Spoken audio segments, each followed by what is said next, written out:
Hi friends, in this video let us see how to create a 4-week look-ahead schedule in Primavera P6. This is the sample schedule for this demo. Here the data date is 26th October 2022. And now let us create a 4-week look-ahead schedule from this date. First click on Filters and let us create a user-defined filter. Click on plus New button.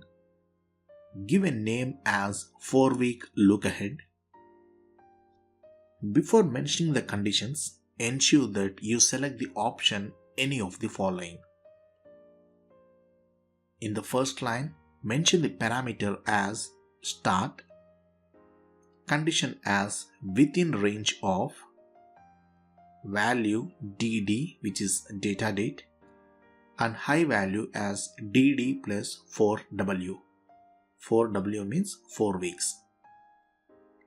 This will show all activities that start in next 4 weeks. Click on Add to add the second line. Now you will observe that we get an OR condition before the second line. If you had selected the parameter all of the following, you would get AND between the first and second line. In the second line, we will mention the parameter as activity status equals to in progress, which will show all activities which started before the data date and in progress now. Once you're done with these two lines, click on OK. Select the newly created filter by clicking the tick box and click on OK to apply the filter. Now you can see all activities that either start in the next 4 weeks or already which are in progress.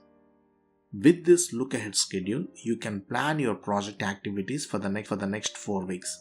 So in this way you can create a 4-week look ahead schedule in Primavera P6. I hope you have enjoyed this tutorial. If yes, please give me a like, share and comment. For further more interesting videos, please do subscribe DP Tutorials. Thank you friends, thanks for watching.